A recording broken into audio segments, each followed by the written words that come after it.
नमस्कार, मैं दुर्गेंद्र चौहान और आप मंथन देख रहे हैं। देश की नई संसद को 28 तारीख को इसी 28 मई को प्रधानमंत्री नरेंद्र मोदी देश को समर्पित कर देंगे। ये संसद एक अद्भुत तरीके का आर्किटेक्चर है और अद्भुत तरीके से इसमें सुविधाएं होंगी, बहुत सारी बातें होंगी। ये बहुत अच्छी बात है कि अगले 200 साल के लिए देश को एक नई संसद मिल रही है। एक सपना है प्रधानमंत्री नरेंद्र मोदी का, जो उन्होंने देखा है और अब वो सपना पूरा होने जा रहा है। रिकॉर्ड समय में ये संसद बनकर तैयार हुई है। अपनी अवधि से कम वक्त में तैयार होना भी एक बहुत बड़ी बात है। प्रधानमंत्री ने जब इसका 2021 में शिलान्यास किया था तो उस वक्त लग रहा था कि इसमें थोड़ा समय लगेगा, लेकिन एक रिकॉर्ड समय में ये बनकर तैयार होने वाला ये अद्भुत इमारत होगी। और इमारत ही नहीं, ये लोकतंत्र का मंदिर है। ये सिर्फ दीवारें नहीं हैं, ये सिर्फ यहाँ लगे सिस्टम नहीं है, इसे लोकतंत्र का मंदिर भी कहा जाता है। ये लोकतंत्र का मंदिर है, प्रजातंत्र का मंदिर है, जहाँ आम आदमी की नुमाइंदगी संसद के अंदर होती है। आम आदमी के द्वारा चुने गए प्रतिनिधि इसी संसद के अंदर बैठेंगे। इतने खुशी के मौके पर, इतने महत्वपूर्ण मौके पर एक तरीके से कलह मची हुई है संसद के लोकार्पण को लेकर। भारतीय जनता पार्टी की सरकार और विपक्ष में सीधे तनातनी हो गई है। विपक्षी दलों ने 20 विपक्षी दलों ने, कांग्रेस समेत 20 विपक्षी दलों ने, इसमें ज़्यादातर क्षेत्रीय दल वो हैं जिनका अपने अपने राज्यों में प्रभुत्व है, और वो क्षेत्रीय दल हैं, वो 20 दल हैं जिनकी अगर गणना की जाए तो लोकसभा के जो सीटें हैं वो काफ़ी, मतलब मुझे लगता है कि 200-250 के अल्ले पल्ले, 300 के अल्ले पल्ले आ जाती हैं। ऐसे दल जो है वो नुमाइंदगी कर रहे हैं इन राज्यों के, और वो इसके बहिष्कार में आ गए हैं। और दूसरी तरफ एनडीए ने दावा किया है कि जो उनके 18 स्वाभाविक एलाई हैं, उसके अतिरिक्त और भी लोग जो हैं, तकरीबन 7 लोग, जो 7 दल हैं, वो भी उनके साथ आ जाएंगे। यानी 20 बनाम 25 का मसला होगा। यानी 20 जो विपक्षी दल हैं वो खिलाफ संसद के जो उद्घाटन समारोह में, लोकार्पण समारोह में नहीं जाएंगे। वहीं सत्ताधारी भारतीय जनता पार्टी समेत, कुल मिलाकर जो भारतीय जनता पार्टी समेत 25 दल वो इसमें भाग लेंगे और प्रधानमंत्री नरेंद्र मोदी इसका लोकार्पण करेंगे। सबसे अहम बात यह है कि जो विपक्ष है उसका विरोध ये है कि वो चाहता है कि राष्ट्रपति इसका लोकार्पण करें, लेकिन राष्ट्रपति और उपराष्ट्रपति को इस कार्यक्रम में बुलाया नहीं गया है। विपक्ष इसी बात को लेकर निशाना साध रहा है कि संविधान के प्रमुख राष्ट्रपति होते हैं और उनका ना बुलाया जाना अपने आप में लोकतंत्र का अपमान है। वो कह रहे हैं जब मंदिर में प्राण प्रतिष्ठा ही नहीं हुई, मंदिर के जब प्राण तत्व ही नहीं वहाँ मौजूद रहेंगे, तो फिर लोकतंत्र का मंदिर ये कैसे? बहुत सारे सवाल उठ रहे हैं। ये सवाल, ये उठापटक, इसके बीच एक शब्द बहुत चर्चा में है, सिंगोल। मैंने भी पहली बार सुना है, हालांकि मैं इतिहास का विद्यार्थी नहीं रहा हूं, तो जरूरी नहीं कि सारे लोग इसको सुने। सिंगोल चर्चा में है, ये राजदंड है। जैसा इस विवाद के बाद ही मुझे पता चला कि ये सिंगोल है, राजदंड है।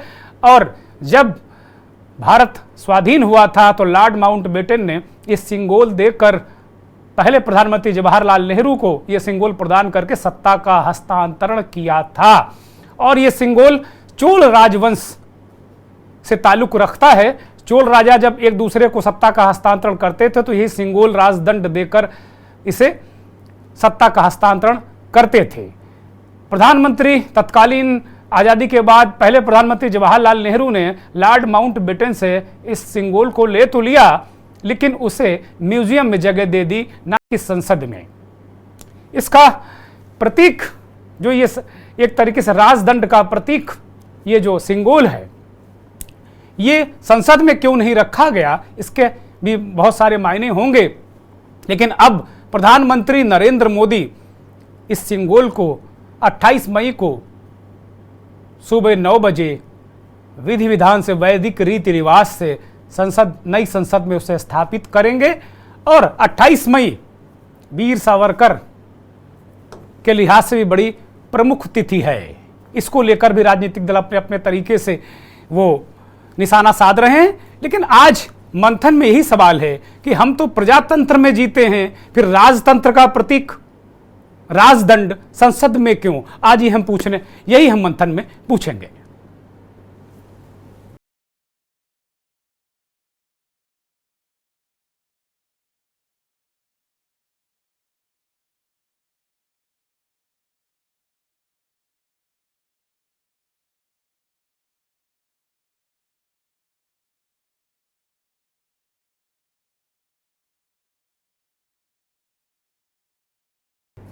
बड़ा सवाल यही है कि भाई चोल राजवंश तो अब इस देश में आजादी का अमृत महोत्सव, आजादी का अमृत काल, और ये बात बार बार कही जा रही है कि भाई इस अमृत काल में एक अद्भुत आर्किटेक्चर, प्रजातंत्र का मंदिर, प्रजातंत्र का की सर्वोच्च संस्था संसद, मंदिर, नया मंदिर प्रधानमंत्री नरेंद्र मोदी ने प्रजातंत्र का बनाया है, और उसमें फिर राजतंत्र का क्या काम? या तो मेरी समझ उतनी नहीं है, या मैं समझ नहीं पा रहा हूं, क्योंकि मैं बहुत सामान्य सी जानकारी वाला व्यक्ति हूं, बहुत किसी इतिहास का विशेषज्ञ नहीं हूं, संविधान का विशेषज्ञ नहीं हूं, मैं बहुत सामान्य व्यक्ति हूं। मेरे मन में भी ये बात आई कि आखिर जब प्रजातंत्र है तो राजदंड की क्या जरूरत, या राजतंत्र वाली परंपरा की क्या जरूरत पड़ी? इसे धर्म से भी जोड़ा जा रहा है कि ये तो तमिल संस्कृति का अपमान है। जो इसका दल विरोध कर रहे हैं उनको तमिल संस्कृति का खतावार भी ठहराया जा रहा है, और कहा जा रहा है कि वो खतावार हैं। इन सबके बीच बयानबाजी, वार पलटवार, विपक्षी दलों के बहिष्कार के बाद प्रधानमंत्री नरेंद्र मोदी जो विदेश यात्रा से लौटे हैं, उन्होंने ऑस्ट्रेलिया का हवाला देते हुए कहा कि ऑस्ट्रेलिया में जब वो गए थे तो पक्ष विपक्ष सरकार सारे लोग उनके कार्यक्रम में थे। इससे बेहतरीन, और वो लोकतंत्र के सर्वोच्च जो प्रतिमान है भारत के, उसके प्रतीक के रूप में वो वहां गए थे, और सारे लोग वहां उनके स्वागत के लिए, उनके सम्मान के लिए वहां खड़े थे। उसमें पक्ष विपक्ष ये कोई राजनीति नहीं थी। इसी के बहाने उन्होंने विपक्ष पर निशाना साधा और हुंकार भी भरी कि ये केवल कमाल है बहुमत वाली सरकार का, प्रचंड बहुमत वाली सरकार का।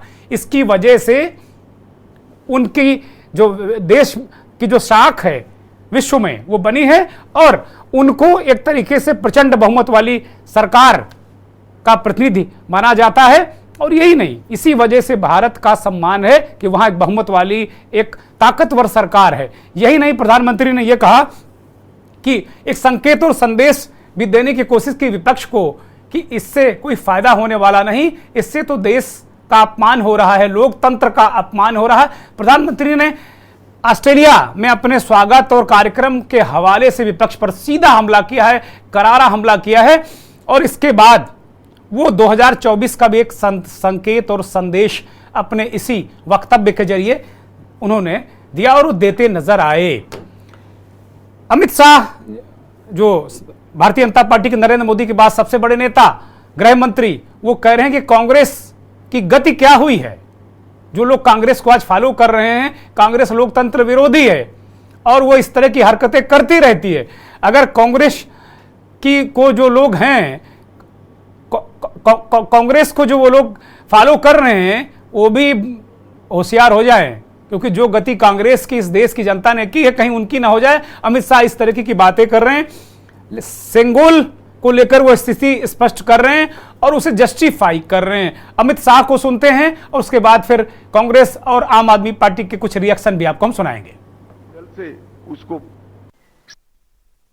सेंगोल के अर्थ और इतिहास में थोड़े डिटेल में जाते हैं तो सेंगोल का अर्थ बड़ा गहरा है।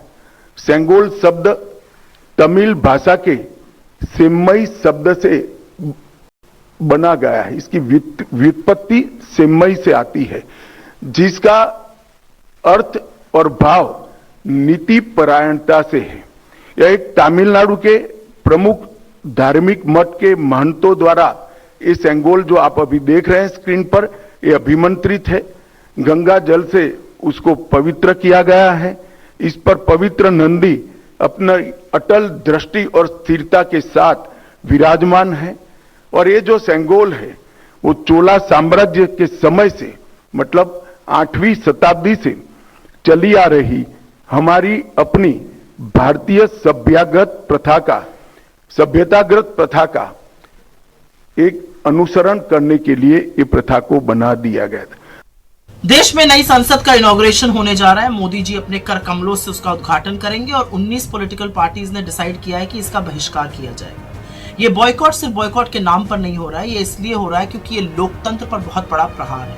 और आपको समझाती हूं कैसे। संविधान का अनुच्छेद 79 साफ तौर से कहता है कि संसद का मतलब है राष्ट्रपति, राज्यसभा और लोकसभा, और उसी राष्ट्रपति को उद्घाटन के हक से वंचित रखना गलत है, उनका घोर अपमान है, लोकतंत्र पे प्रहार है। संविधान के अभिभावक हमारी राष्ट्रपति है। लोकसभा और राज्यसभा को बुलाने का और प्रोरोग करने का अधिकार सिर्फ राष्ट्रपति के पास है। ऐसे ही नहीं उनको प्रथम नागरिक बोला जाता है। और शायद ये गर्व की बात है कि एक अनुसूचित जनजाति की महिला पहली बार इस देश की राष्ट्रपति बनी है। मैं पाखंड बताना चाहती हूं नरेंद्र मोदी का। जब दलित राष्ट्रपति थे बहुत ढोंग रचा गया, बहुत ढोल पीटा गया इधर उधर, लेकिन नींव डालते वक्त रामनाथ कोविंद जी को नहीं बुलाया गया। द्रौपदी मुर्मू जी के नाम को भी बहुत भुनाया गया, लेकिन उद्घाटन के वक्त उनको ना बुलाना इस देश की राष्ट्रपति महामहिम का घोर अपमान है और इसका हर पॉलिटिकल पार्टी विरोध करती है। भारतीय जनता पार्टी की मानसिकता हमेशा से आदिवासियों और दलितों के खिलाफ रही है। बीजेपी आज भी समाज के वंचित लोगों को, दलित समाज को, आदिवासी समाज को अछूत मानती है और ऐसा मानती है कि अगर कोई भी शुभ कार्य की शुरुआत उनके द्वारा किया जाए तो अपशकुन हो जाएगा।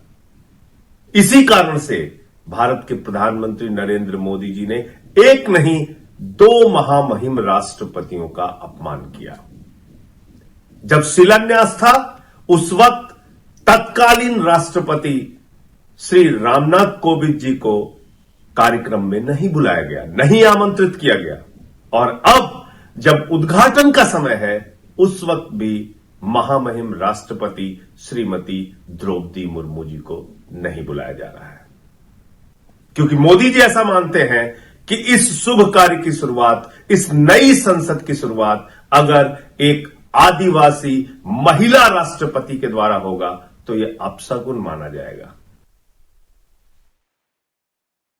संजय सिंह का अपना तर्क, कांग्रेस पार्टी का अपना तर्क, लेकिन हम सिर्फ ये जानना चाहते हैं और एक मेरी छोटी सी समझ बूझ उसके तहत हम इतना केवल मेरे मन में एक चिंतन चल रहा है, इसीलिए हम मंथन कार्यक्रम में ये विषय लेकर आए हैं कि सेंगोल की क्या जरूरत पड़ी 8वीं शताब्दी में जो व्यवस्था थी राजदंड देकर सत्ता हस्तांतरण की, उसे इस वक्त मॉडर्न सेंचुरी में जो नई सदी है, नए सदी का भारत है, अमृत काल में उस 8वीं शताब्दी के राजदंड की क्या जरूरत पड़ी।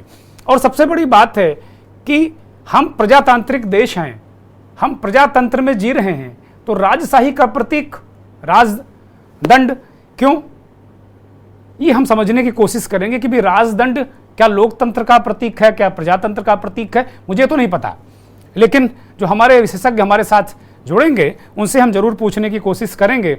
और इसको लेकर भी हालांकि जो विपक्षी दल हैं वो वास्तव में इस बात को लेकर काफ़ी नाराज हैं कि वो उनका जो बहिष्कार का मुद्दा है वो सेंगोल नहीं है, वो कह रहे ठीक है स्थापित करो। उनका मुद्दा सिर्फ ये है कि राष्ट्रपति के हाथों इसका उद्घाटन लोकार्पण होना चाहिए।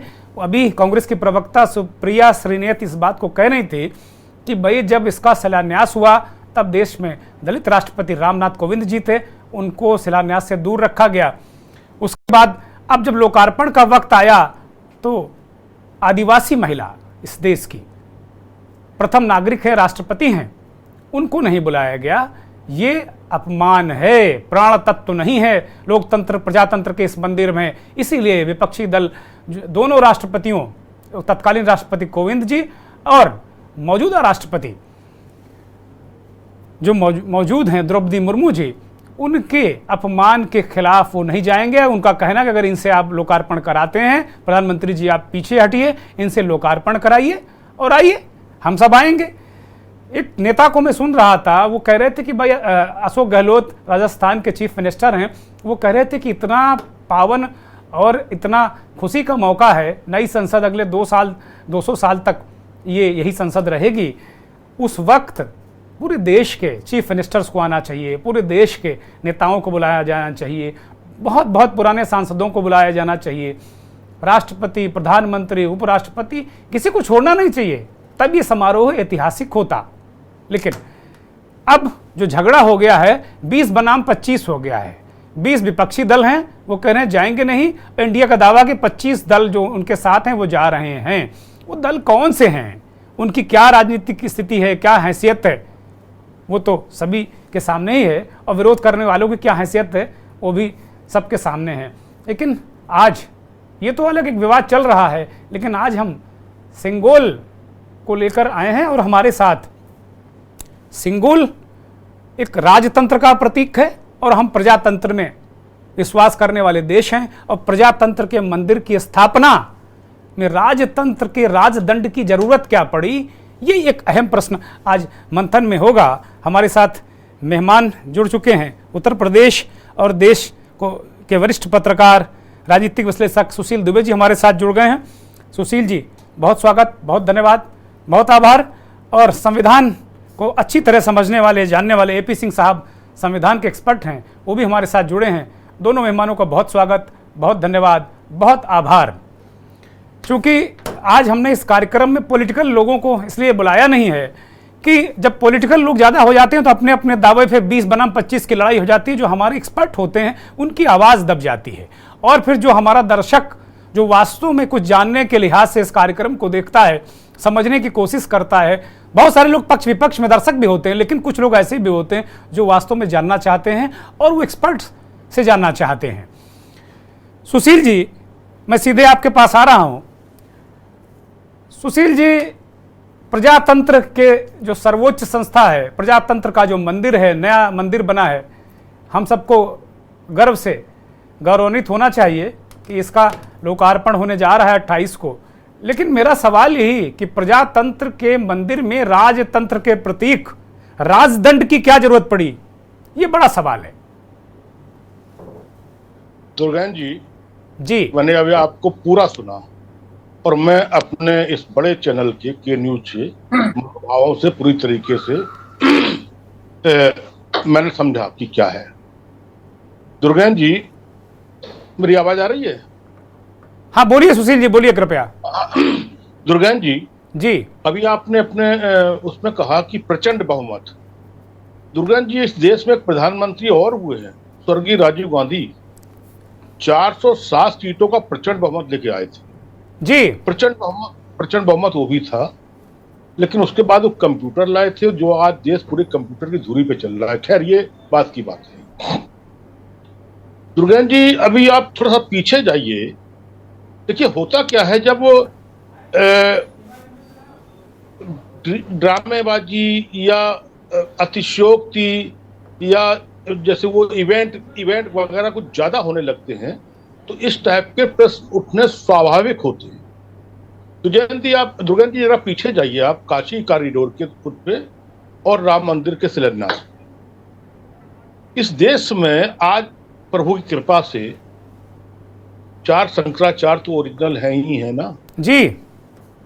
फर्जी मंडलेश्वर संत साधु छोड़ दीजिए, लेकिन 4 तो है ही है ना जी। और हिंदू धर्म के सर्वोच्च हमारे भगवान स्वरूप माने जाते हैं, जो दंड लेके चलते हैं, धर्म का दंड लेके चलते हैं जी। आप बताइए, दोनों कार्यक्रमों में लोग कहां पर थे? कोई आपके पास आर्काइव में ऐसा कोई दृश्य है कि उसमें हमारे शंकराचार्य प्रमुख भूमिका में हो और हमारे राजनीतिक लोग उसके बाद की भूमिका में हो? ऐसा कोई दृश्य है आपके पास? जी। तो देश को ये चीज समझना चाहिए, विपक्ष को ये चीज समझना चाहिए। अब बात आ रही है, मैं कल से परसों से प्रतिवाद कर रहा हूं, बात आ रही है कि उद्घाटन। दुर्गेन जी, ये कोई मॉल नहीं है, ये कोई शॉपिंग सेंटर नहीं है जी, ये कोई प्राइवेट स्कूल नहीं है जिसका हम कैंची लेके फीता काट के उद्घाटन करेंगे जी। जैसे नेहरू जी ने भाखड़ा नागल बांध को देश को लोकार्पण किया था, समर्पित किया था जी। ऐसे देश की संपत्ति है जिसको देश का फिलहाल तो प्रधानमंत्री जी कर रहे हैं, तो समर्पण हो रहा है देश का जी 24,000 प्लस करोड़ की चीज का। अब दुर्गेश जी देखिए, ये रायता ऐसे ही नहीं फैला है। इसमें कई चीजें हैं यहाँ। इसमें एक तो 28 जनवरी की 28 जो ये मई की डेट है, इसके ऊपर बहुत प्रश्न चिन्ह खड़े हैं। जी जी जी, मैंने जिक्र किया अभी।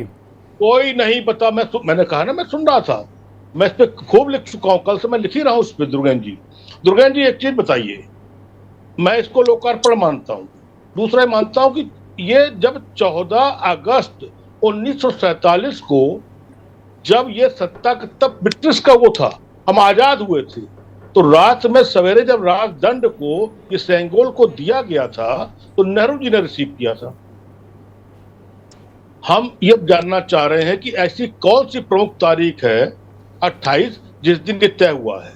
ऐसा कौन सी प्रमुख, इतने देश के सबसे बड़े लोकतंत्र के मंदिर को जिसको राजशाही बनाने का पूरा प्रयास हो रहा है, उसमें ऐसी 28 तारीख में ऐसा कौन सा खास बात है? वेद बता दे, हमारे पंचांग बता दें, हमारे ऋषि मुनि बता दें, हमारे जितने जो बीजेपी के पुरोहिता हैं वो बता दें, बीजेपी के प्रवक्ता हैं वो बता दें, 28 तारीख में ऐसा खास क्या है? जबकि 28 से कुछ दिन बाद हमारा 15 अगस्त आ रहा है जी, और हमारे 15 अगस्त से बड़ा तो कोई दिन हो ही नहीं सकता ना जी। अगर यही चीज 10 दिन मोदी जी करे, एक बार नहीं 10 बार करें, लेकिन अगर ये 15 अगस्त को करते तो मुझे लगता है इसकी भव्यता, इसकी गर्मा, इसकी पवित्रता और बढ़ जाती। अब दूसरी बात आइए, ये चोल वंश तो बड़ा महान शासन था 18वीं शताब्दी का, सालों, और उसके उस समय के राजशाही अलग किस्म की होती थी, न्यायप्रिय भी होते थे, क्रूर भी होते थे, लेकिन चोल वंश के साथ न्यायप्रिय का एक बहुत बड़ा वो है, और अच्छे शासन का चोल वंश का एक वो आता है, विवरण आता है। हम इतिहासकार नहीं है ना, मुझे इतिहास के बारे में बहुत जानकारी है, हमारे सिंह साहब बता पाएंगे, लेकिन हम दुर्गेश जी इतना जानना चाहते हैं, जिस दिन 14 अगस्त 1947 को ये हुआ था, तो लॉर्ड माउंटबेटन ने ये दिया था, उस समय तक जो दंड था, और नेहरू जी ने रिसीव किया था। उसके बाद तो लोकतंत्र के मंदिर में ये छड़ी होकर रह गया था ना, फिर राजदंड कहां से हो गया था? जी जी, ये तो लोकतंत्र के मंदिर में तो छड़ी होकर रह गया, तो उस छड़ी को उन्होंने आनंद भवन रखा, फिर वो संग्रहालय में रखवा दिया। मेरे हिसाब से छड़ी है। और फिर इस देश ने एक अपना प्रतीक चिन्ह पैदा किया था दुर्गेंद्र जी। इस देश ने अपना प्रतीक चिन्ह कौन सा पैदा किया? वो किया शेर के मुंह वाला। आज भाई देश का प्रतीक चिन्ह है जिससे 5 शेर बने हो, संसद में बैठे अशोक की लाट। आज अशोक की लाट वो हमारे देश का प्रतीक चिन्ह, लोकतंत्र का प्रतीक चिन्ह है। और राजदंड कैसा? चोल वंश का क्या मतलब? इस समय 200-250 साल बाद हम आज इतनी मेहनत के बाद हमारे हजारों लाखों स्वतंत्रता संग्रामियों ने या इसलिए खून बहाया था, देश आजाद कराया था कि हम राजदंड को स्थापित करेंगे। हाँ, मेरा सवाल सुशील जी यही है कि भाई प्रजातंत्र में राजदंड का क्या मतलब? ये कोई राजतंत्र तो है नहीं।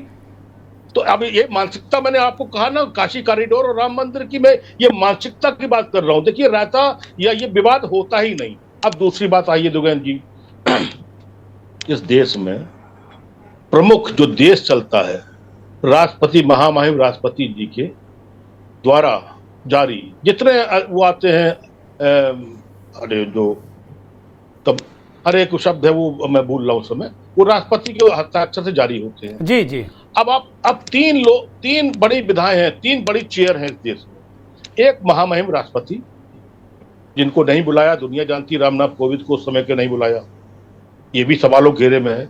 दूसरा, लोकसभा के स्पीकर, जहां पर पीएम भी नीचे बैठते हैं और स्पीकर ऊपर बैठते हैं, 5 फुट ऊपर बैठते हैं जी, यहां पर पता नहीं कितने फुट ऊपर है। तीसरा, CJI, chief justice of India. ये 3 संस्थाएं ऐसी हैं जो सर्वोच्च हैं, जिनका स्थान हमेशा मंच पर ही होता है, सामने नहीं होता। अगर कोई सेमिनार हो, वो हो तो अलग बात है, तब भी हमें लगता है 99% मंच पर ही होता है। ये लोग कभी नीचे नहीं बैठते, इनका प्रोटोकॉल होता है। क्या दिक्कत है, क्या प्रॉब्लम है?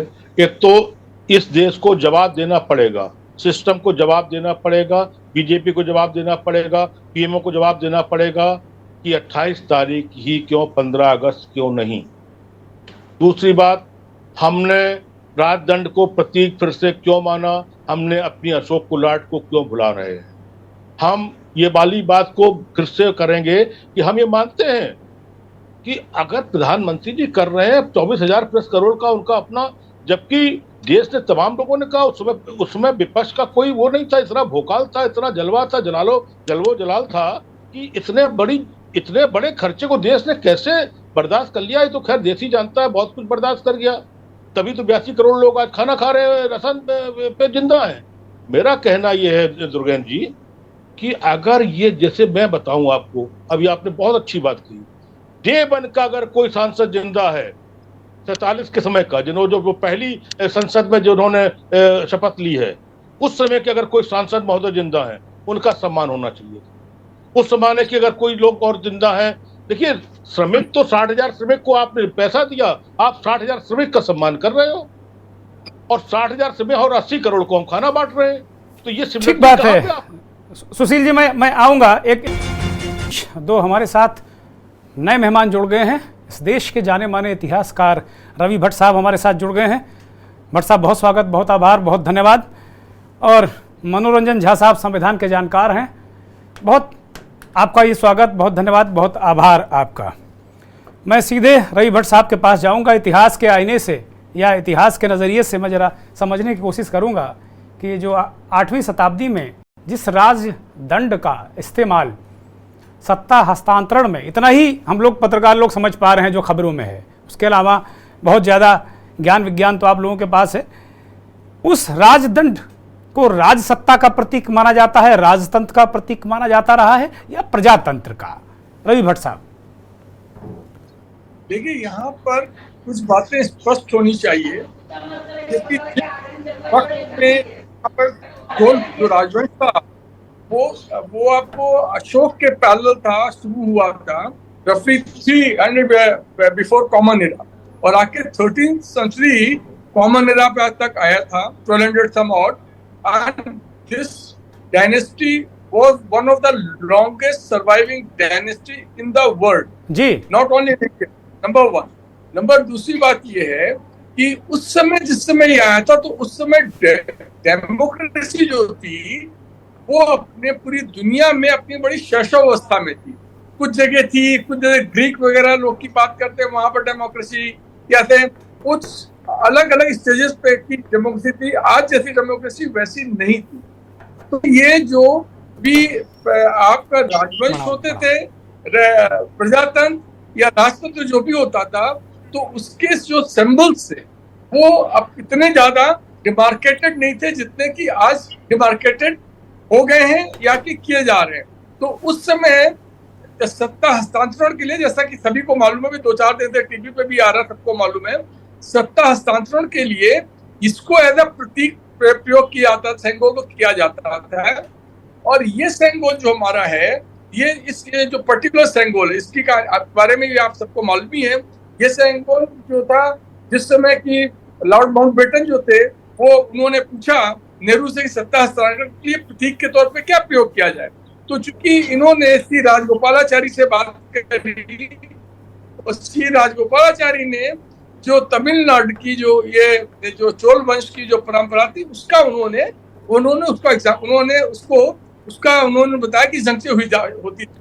उसके बाद में इन्होंने तो नेहरू ने कहा तो इसका हमें इंतजाम किया, तो उन्होंने एक मठ को वहां पर जो था कांटेक्ट किया, और उस मठ वालों ने एक यहाँ पर सेंगोल को बनवाया है, जिसको बंगारू शेट्टी करके एक थे, उससे इनको बनाया, जो कि मैड्रास का ज्वेलर था, और उसके अंडर में तमाम लोग काम कर रहे थे, और 10 से ज्यादा भाई लोग भी थे आपस में कुछ लोगों में थे भाई भी थे, 10 लोगों में थे। तो इसको बनाया गया। जब यहाँ पर लाया गया तो उस समय 11:15 बजे रात की बात है, इसको वहां से एक पुरोहित लेके आया, और जब इसको नेहरू जी पहले लॉर्ड माउंटबेटन को दिया गया क्योंकि वो इसको हस्तांतरण करेंगे, उसके बाद वापस लिया गया, तो इसके बाद गंगा जल छिड़का गया, और फिर इसको नेहरू को जब दिया गया तो एज अ प्रोसेशन ये वहां पर हॉल में लेके जाया गया था।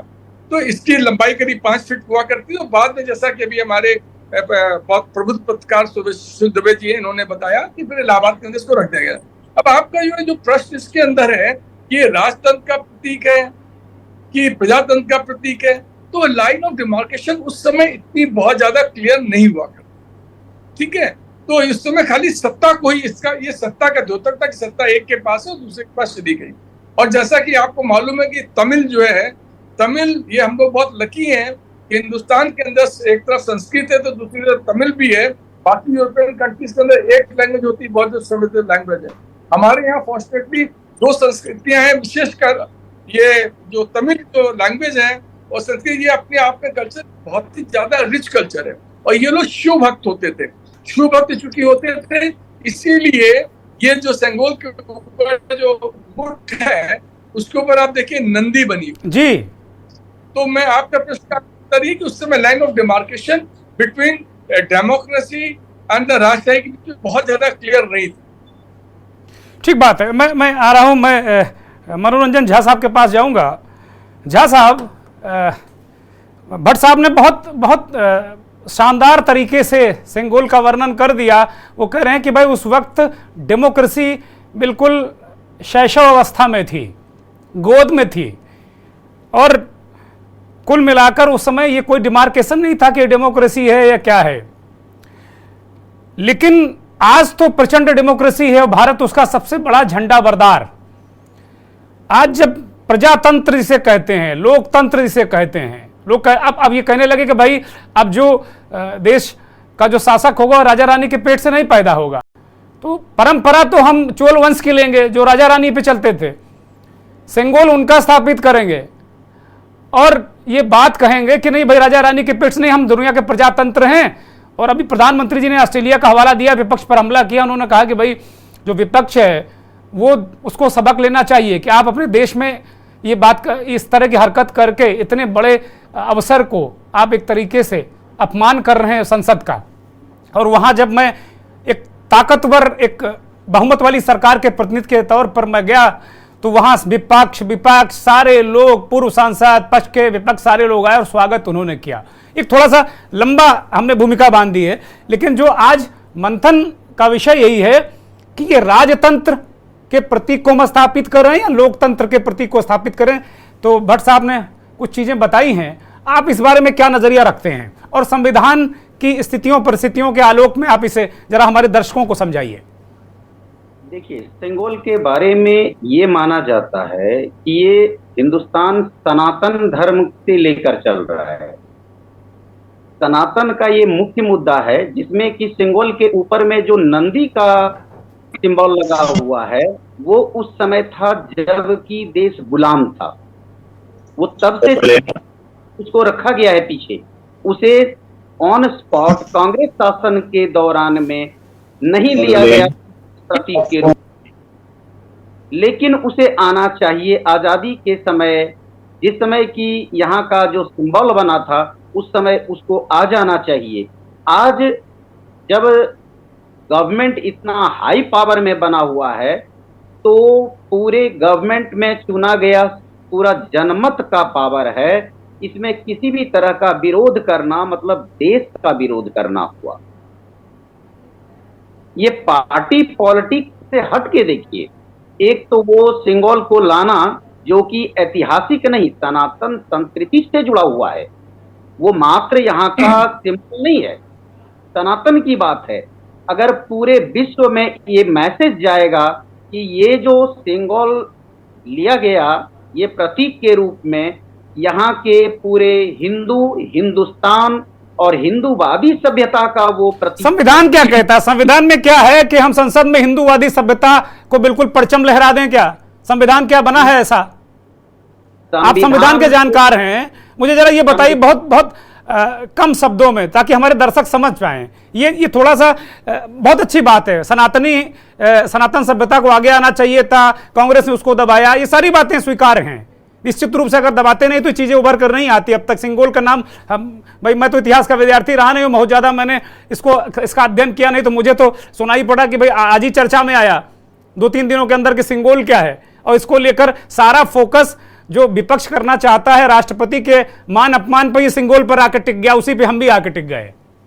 नहीं, संविधान क्या कहता? संविधान कहता है क्या कि सनातन संस्कृति का परचम संसद के अंदर फहराए, और नेहरू जी ने उसको एक छड़ी के रूप में स्थापित कर दिया कि जाओ भाई म्यूजियम में चली जाओ। संसद में चूंकि हिंदू, मुस्लिम, सिख, ईसाई सारे लोगों का प्रतिनिधित्व होता है, सारे लोग इस देश के वासी हैं, जो हमारा सोशल फैब्रिक को लेकर संविधान है उसको लेकर तो उन्होंने ऐसा कोई काम नहीं किया कि भाई यहां स्थापित करोगे तो कहा जाएगा कि बहुसंख्यकवादी है प्रधानमंत्री है।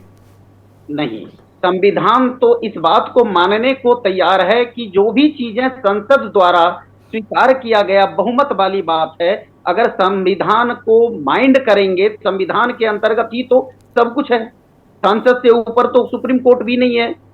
तो वहां पर जब मेजॉरिटी के गवर्नमेंट इस बात को डिसाइड करके कि नहीं ये हमारा संविधान में आना चाहिए, तो यहाँ तो अमेंडमेंट का हर पल रास्ता खुला हुआ है। तो उस दौरान में ये आने में कोई अड़चन नहीं है संविधान के तहत में, क्योंकि मेजॉरिटी है आपका यहाँ पर। मेजोरिटी का मतलब झा साहब, मेजोरिटी का यह मतलब थोड़ी कि आप एनार्की करें। राजीव गांधी के एनार्की करनी चाहिए थी, इससे बड़ा बहुमत था उनका, क्यों नहीं किया उन्होंने? मेरा मतलब मेजोरिटी से है कि मेजोरिटी ये कतई अधिकार नहीं देती कि आप दूसरों को आहत करें, कतई अधिकार नहीं देती। आपका अपना पक्ष हो सकता है। मैं एपी सिंह साहब के पास जाऊंगा, मैं झा साहब आ रहा हूं आपके पास, चूंकि एपी सिंह साहब को चर्चा में ले लेते हैं, काफी देर से जुड़े हुए हैं। मैं माफी के साथ में रोक रहा हूं आपको, झा साहब मैं माफी के साथ में आपको रोक रहा हूं। मैं एपी सिंह साहब के पास जा रहा हूं, आप भी संविधान के विशेषज्ञ हैं और सारी चीजों को जानते हैं। एपी सिंह साहब, डॉक्टर एपी सिंह साहब, मैं आपके पास आ रहा हूं। जो चर्चा हम इस वक्त कर रहे हैं, संविधान क्या इस बात को कहीं परमिशन देता है? जैसा आपने झा साहब ने थोड़ा चर्चा को सनातन की तरफ मोड़ने की कोशिश की, लेकिन मैं मूल चर्चा पे आता हूं कि जो 8वीं शताब्दी का जो राजदंड है, क्या इस जो प्रजातांत्रिक विश्व का सबसे बड़ा झंडा बरदार भारत है, उसके लोकतंत्र का नया मंदिर बन गया है और उस मंदिर में प्राण प्रतिष्ठा होनी है, और उस प्राण प्रतिष्ठा के दौरान 8वीं सदी के राजदंड के होने के क्या मायने हैं? राजदंड और इन चीजों का इतना तो नहीं है, क्योंकि हम आजादी के अपने संविधान के 75वां वर्ष मना रहे हैं। और आपने खासकर आदरणीय सुनील दुबे जी ने, बहुत वयोवृद्ध हमारे चर्चा में शामिल रवि भट्ट जी और झा जी ने भी संवैधानिक बात बताई। और आप स्वयं दुर्गेश चौहान जी, आप वरिष्ठ पत्रकार हैं और आपका चैनल उत्तर भारत में बहुत अधिक देखा जाता है, और आप ऐसे एक पत्रकार हैं जो कि बौद्धिक चर्चा, संवैधानिक चर्चा आपने की। आपने कोई बाहियात, कोई इस तरह की नहीं बातें रखी। टीआरपी का अर्थ आप समझते हैं बौद्धिक चर्चा देना, और आपने सारे पैनलिस्टों की जो चर्चा सुनी बहुत ही ऐतिहासिक। भट्ट साहब ने तो इतिहास के पन्ने खोल दिए, मुझे भी इतनी जानकारी। सुनील दुबे जी, झा जी संविधान के बहुत अच्छे विशेषज्ञ हैं। मेरा ये कहना है बड़ी सहमति के साथ, बड़े सम्मान के साथ, अब हम आजादी के 75 साल मना रहे हैं। हमारा संविधान 75 साल हमारा जो संसद है वो पुरानी हो गई, नई संसद बनी है। संसद पर उद्घाटन पर किसी को राजनीति नहीं करनी चाहिए। एक बात, संसद के नई अवसर था, सुअवसर था। जैसे गृह प्रवेश होता है, और गृह प्रवेश में विरोधी भी जो विपक्ष में है आपका विरोध करता है, अगर उसे न्योता दिया जाता है तो वो व्यक्ति आता है, आपके यहाँ भोजन करता है, लड्डू लेके जाता है और आपके घर की तारीफ करके जाता है कि दुर्गेश चौहान जी आपने बहुत अच्छा मकान बनाया, बड़ी मेहनत से बनाया। तो ऐसा प्रयास माननीय मोदी जी ने किया, हमारी रास्ता को हटाया है। पहले बात आती थी अंग्रेजों का बनी हुई संसद है, अब उसको हटाया। भारत के स्वतंत्र भारत पैदा हुआ प्रधानमंत्री और हमारी स्वतंत्र संसद है। क्या गारंटी है कि 2024 में और उसके बाद मोदी जी ही बैठेंगे? नो, लोकतंत्र है हमारा, हम दुनिया के सबसे बड़े लोकतंत्र, we are the biggest democracy of the world. और अब तो हम दुनिया में सबसे अधिक जनसंख्या वाले भी देश हो गए। हमने चीन को भी पछाड़ दिया, चीन ने करुणा भेजा, सोचा हमारे देश की जनसंख्या खत्म हो जाएगी, कम हो जाएगी। हमने और 2 साल में, 3 साल में जनसंख्या और बढ़ा दी। हमने करुणा को फायदे में देखा और जनसंख्या हमारी चीन को पार कर गई।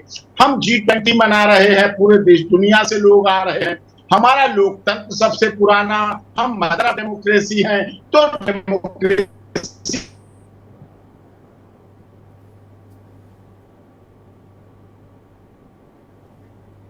एपी सिंह साहब को हम सुन नहीं पा रहे हैं। बहुत सारी बड़ी महत्वपूर्ण बातें की, बड़ी महत्वपूर्ण बातें वो हाँ, फिर से आ गए एपी सिंह साहब, कंप्लीट करिए आप जी। गंभीर चीजों के साथ मेरा ये कहना है,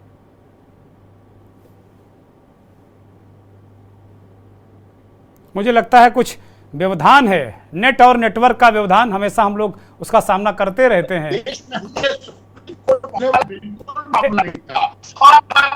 एपी सिंह साहब, आपको दर्शक सुन नहीं पा रहे हैं, एपी सिंह साहब का जो कनेक्शन वो ठीक किया जाए। मैं सुशील दुबे जी के पास फिर आऊंगा। सुशील जी, झा साहब को आपने सुना, भट्ट साहब ने बहुत महत्वपूर्ण बातें कही कि उस समय जो डेमोक्रेसी थी शैशव अवस्था में थी, इसका कोई बाइफर्केशन नहीं मिलता कि ये राज सत्ता का प्रतीक है क्या है, लेकिन मोनार्की थी, मतलब राजशाही थी, इसमें कहीं कोई संदेह नहीं। मनोरंजन झा साहब कह रहे हैं कि भाई ये तो जिसकी बहुमत की ताकत वो कर सकता है। अभी एपी सिंह साहब ने इस बात को रेखांकित किया कि चूंकि विपक्ष को ही बुलाया गया, तो अगर हम कोई घर बनवाते हैं और किसी को बुलाते हैं तो लड्डू लेकर आदमी आता है और खाता पीता है, मौज करता है, बधाई देता है, चला जाता है। ये सब बहुत सारी चीज़ें इस एक साथ हमारे विशेषज्ञों ने आपके सामने रख दी हैं। मैं ये चाहता हूँ कि आप अब जरा दर्शकों को हमारे समझाएं कि ये जो भाई मोदी जी का तो घर है नहीं है, घर तो उन सारे लोगों का है, 20 दलों का। और मैं अगर अभी आज आंकड़ा देख रहा था, विरोध करने वाले जिन राज्यों से आते हैं उन राज्यों की सीटें 250 से अधिक पहुंच रही हैं। जिन राज्यों से वो आते हैं 250-300। तो जिस संसद में उन लोगों को बैठना है, एक सारे जो प्रमुख विपक्षी दल हैं, जो प्रमुख जिनकी ताकत है अपने अपने राज्यों में, वो इसके खिलाफ हैं। और वो सिंगोल को लेकर परेशान नहीं है, वो कह रहे हैं कि भैया राष्ट्रपति जी से कराओ, वन मैन शो नहीं चाहिए। और एक राष्ट्रपति का आप अपमान कर चुके हो, दुर्गेन जी, और किसी राष्ट्रपति को आप बुला नहीं रहे हो। सुशील जी, दुर्गेन जी, आदरणीय भट्ट साहब को मैंने सुना, आदरणीय सिंह साहब को सुना। सिंह साहब ने एक बड़ी अच्छी बात कही, ये हमारा कुंभ, ये गृह प्रवेश है प्रजातंत्र का जी, इसको कुंभ की तरीके से बनाना चाहिए। बिल्कुल, सबको बुलाइए। और लेकिन एक बात पे आज हमारी तबीयत प्रसन्न हो गई दुर्गेन जी, आपने जो शानदार संविधान विशेषज्ञ झा साहब को बुलाया है जी, काश आज अम्बेडकर जिंदा होते आज, तो एक बार फिर से कोशिश करते वो संविधान लिखने की, और धर्मनिरपेक्षता और उसकी जगह पर वो लिखते कि ये हिंदू राष्ट्र सनातन का मंदिर बनेगा। लेकिन वो अब नहीं है, और हम इत्तेफाक से दुर्भाग्य से डॉक्टर भीमराव अंबेडकर जी का संविधान मान रहे हैं, जिसमें पंथ निरपेक्ष धर्मनिरपेक्ष लिखा हुआ है। और मैं तो चाहूंगा कि मनोरंजन झा की बात को देश मान ले, और वहां एक उस सेंट्रल विस्टा में छड़ी की जगह पर, ये छड़ी है ना, ये जिसको संगोल बोल रहे हैं, वो छड़ी नहीं कह रहे हैं, वो छड़ी तो नेहरू जी की थी, अब ये कह रहे हैं सिंगोल है, सिंगोल नंदी जी विराजमान है उसमें। नहीं, मनोरंजन झा जिस हिसाब से बोल रहे हैं, मैं चाह रहा हूँ एक शिवलिंग भी वहां पर स्थापित हो जाए उसके अंदर, और एक नंदी भी स्थापित हो जाए। नंदी जी तो स्थापित है ही, अब जब सिंगोल स्थापित होगा, सुशील जी तो नंदी जी तो स्वाभाविक स्थापित हो जाएंगे। संविधान सभा के विशेषज्ञ हैं, बताइए, कह रहे क्यों सनातन और पता नहीं। अरे हमारा संविधान, हमारा देश आज जब शपथ ली जाती है तो हम क्या पढ़ते हैं, कितने मंत्री हमारे क्या बोलते हैं। ये थोड़ी बोलते हैं कि मैं सुशील दुबे सनातन धर्म की शपथ लेके अपने मंत्रिमंडल के संपूर्ण सामायिक दायित्वों का निर्वहन करूंगा। वो बोलते हैं कि मैं फला संविधान को उसको बोलते हैं, जो एक पूरी प्रक्रिया होती है। हम हर वक्त सनातन, हर वक्त हिंदू, हर वक्त, इस देश में 35 करोड़ मुसलमान हैं, इस देश में और भी धर्म के, तभी ये देश गुलदस्ता क्यों कहा जाता है। सिख हैं, जैन हैं, ईसाई हैं, पारसी हैं, बहुत सारे लोग हैं, अलग अलग तरीके से फैब्रिक है। तो अब यही वाली बात है जो आप भी उन्होंने कहा कि दुर्गेन जी, यही तो आपके कैबिनेट की खासियत है कि कितनी बड़ी बात देखी उन्होंने कह दी भट्ट साहब ने कि बाइफर्केशन जरा सा था, ठीक, उस समय तो सत्ता थी, राजदंड था, दे दिया, बात खत्म हो गई। अब ये मानसिकता, विपक्ष कोई गलत मांग नहीं कर रहा, विपक्ष कोई गलत मांग नहीं कर रहा। इस देश की सर्वोच्च कुर्सी है, चेयर अगर कोई है तो वो देखिए, उस शिलापट पर मोदी जी का भी नाम आएगा, लोकसभा अध्यक्ष का भी नाम आएगा, राष्ट्रपति जी का भी नाम आएगा, अगर वहां सीजेआई बुलाए जाएंगे तो उनका भी नाम आएगा। तो इस बात का अहम क्यों, इस बात की जिद क्यों कि मैं ही फीता काटूंगा। वहां तो सब लोग होंगे ना, वहां तो पूरे इसको इस आयोजन को तो कुंभ के तरीके से मनाना चाहिए। इस देश का हर वो व्यक्ति जिसने देश का मान बढ़ाया है, उस अवसर पर वहां पर होना चाहिए, चाहे अंदर हो चाहे बाहर हो। तब तो इस प्रजातंत्र के मंदिर जिसका नाम सेंट्रल विस्टा रखा है, अब नाम भी क्या रखा है, अब नाम भी देखिए इसका क्या, कौन सा सनातनी होता है या प्रजातंत्र का नाम होता है, लोकतंत्र का नाम होता है, क्या होता है, उसकी गरिमा बढ़ाने का काम होना चाहिए, ना कि। और दूसरी बात ध्रुवेंद्र जी, जो आप कह रहे हैं बार बार, जिन विपक्षियों ने बहिष्कार का कार्यक्रम बनाया है उनकी संख्या बहुत बड़ी है, वो विपक्ष का कद बहुत बड़ा है, और अगर जहां पर विपक्ष नहीं है, केवल सत्ता पक्ष है, वहां पर लोकतंत्र का मंदिर नहीं कहा जाएगा, फिर वो विवाद हमेशा के लिए लग जाता है।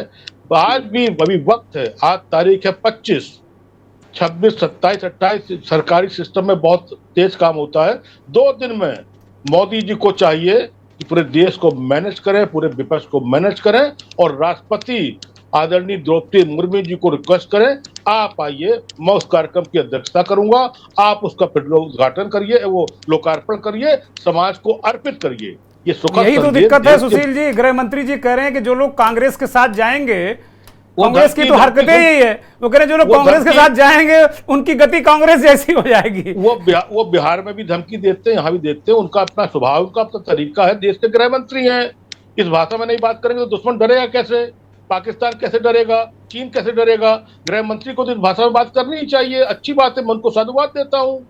सुशील जी, मैं रवि भट्ट जी के पास फिर से जाना चाह रहा हूँ और जरा समझना चाह रहा हूँ कि भाई चोल वंश, चूंकि हम लोगों ने एक शुरुआती दौर में जब हिस्ट्री शुरुआती दौर में पढ़ाई जाती रही थी, उस समय इतनी समझ भी नहीं थी, हाँ उसको पढ़ो और इम्तहान दो, नंबर पाओ, आगे निकल जाओ, उस तरह वाली स्थिति थी। लेकिन हिस्ट्री एक बहुत बृहद और बड़ा शानदार सब्जेक्ट है।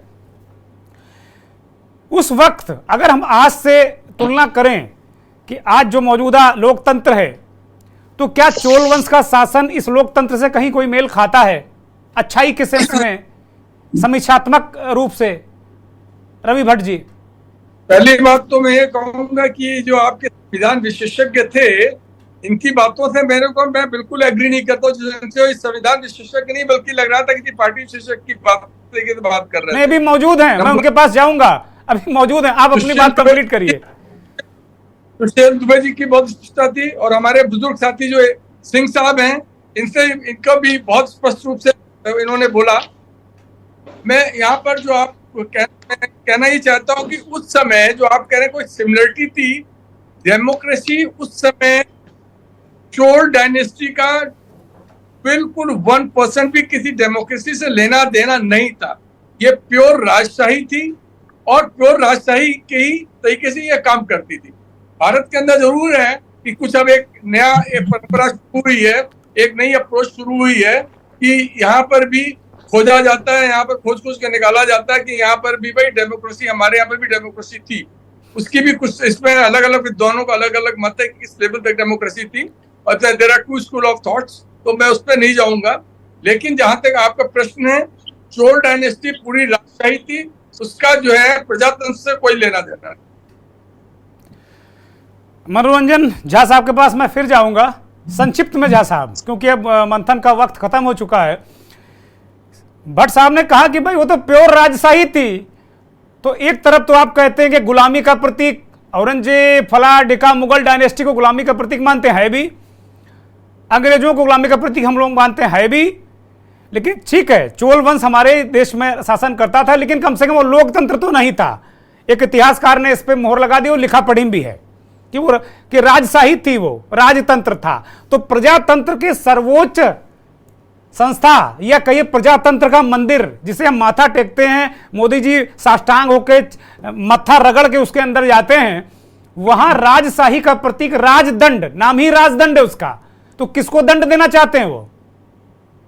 नहीं, तो अगर संविधान को ही मात्र मुद्दा लेंगे तब तो वो आना बिल्कुल अनुचित हो जाएगा।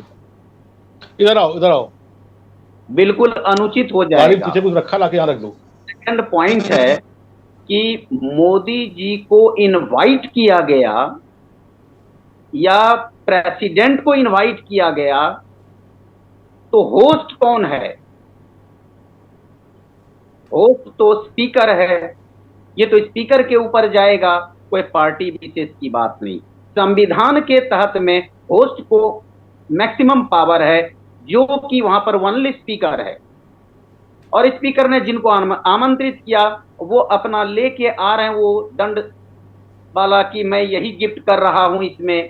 तो अब तो वो लोग स्थापित थोड़ी कर देंगे झा साहब, वो तो आपकी मर्जी से बाकायदे हो रहा कि मोदी जी वैदिक रीति रिवाज से 9 बजे उसको स्थापित करेंगे। तो वो वहां के मठ के जो मठाधीश्वर हैं वो लोग, वो तो सज्जन लोग हैं, वो तो धर्म के शास्त्र के हिसाब से चलते हैं, उनको राजनीति नहीं पता है, वो धार्मिक लोग हैं। नहीं, वो संविधान के हिसाब से नहीं होगा, गलत होगा। चलिए एपी सिंह साहब, अब मनोरंजन झा साहब कह रहे हैं कि भाई संविधान अभी रोल बैक हो गए, ये कह रहे हैं संविधान के हिसाब से नहीं होगा, तो फिर गैर संवैधानिक काम क्यों? नहीं, देखिए, लोकतंत्र का सबसे बड़े मंदिर का इनॉग्रेशन होने जा रहा है जी, और बहुत ऐतिहासिक दिन होगा। सबसे पहली बात, इसका लाइव टेलीकास्ट होना चाहिए। जैसे मन की बात देखते हैं वैसे इसको भी देखना चाहिए। सबके नाम शिला पट्टिका पे होना चाहिए। देश के महामहिम राष्ट्रपति जी, माननीय प्रधानमंत्री जी, माननीय Lok Sabha speaker, chief justice of India, ये सब देश के संवैधान पर है। इनको लोग इसीलिए नहीं पूछते कि नरेंद्र मोदी है या पंडित DY चंद्रचूड़ है या द्रौपदी मुर्मू जी। नो, वो देश के संवैधानिक पद पर हैं, 150 करोड़ लोगों का प्रतिनिधित्व करते हैं। हमारे देश दुनिया में नाराज फैले हैं, वो भी बड़े गर्व और सम्मान के साथ। अब विपक्ष पक्ष किस तरह का, अगर वो इससे बाइकाट करेंगे, फिर बाद में आएंगे सदन में चुन के जाएंगे, उसी सदन में बैठने जाएंगे। संसद भवन नहीं, संसद भवन क्या कहेगी, यार तुम हमारे उद्घाटन में तो आए नहीं, अब तुम आके बैठ गए हो, अब यहाँ तुम कार्रवाई चला रहे हो, अब तुम मुख्य प्रधानमंत्री और केंद्रीय मंत्री की शपथ ले रहे हो। एक बात उसमें देखिए, जीवंत है, संसद भवन भी जीवंत है, वाइब्रेंट है, सुप्रीम कोर्ट वाइब्रेंट है, मूक दर्शक नहीं बनी रहती है।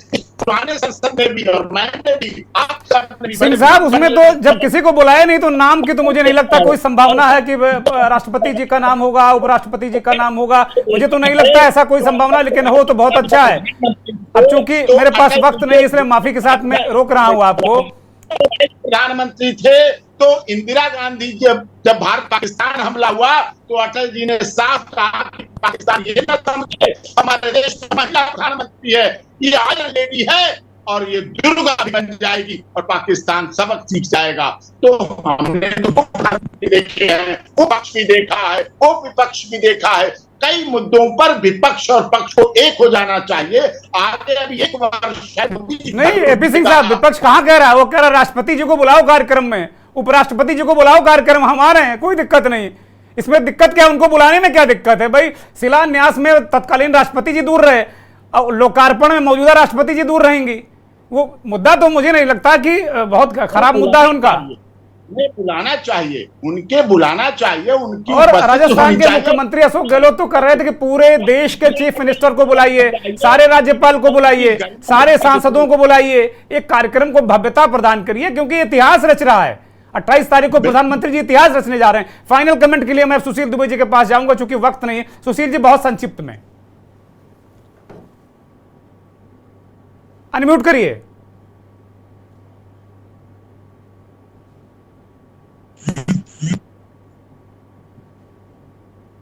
जी दुर्गेश जी, ये छड़ी बड़ी वाला केस छोड़ के मोदी जी को जो गहलोत जी कह रहे हैं, गलत नहीं कह रहे हैं।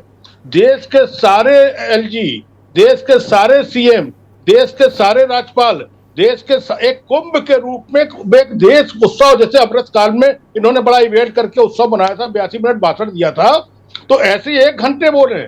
लेकिन देश को ये कुंभ मेले ऐसा पवित्र कार्यक्रम है, देश के सब लोगों को बुलाना चाहिए। जो भी संवैधानिक पदों पर बैठे हुए लोग हैं उनको इस समर्पण क्षण पर और बुलाना चाहिए। और निश्चित रूप से बेशक मुर्मू जी से इसका उद्घाटन, इसका लोकार्पण, इसका समाज को समर्पण मुर्मू जी के हाथ होना चाहिए। बहुत शुक्रिया सुशील जी, बहुत शुक्रिया। मनोरंजन झा साहब आपका शुक्रिया, रवि भट्ट साहब आपका भी बहुत शुक्रिया, एपी सिंह साहब, डॉक्टर एपी सिंह साहब आपका भी बहुत बहुत धन्यवाद, बहुत बहुत आभार।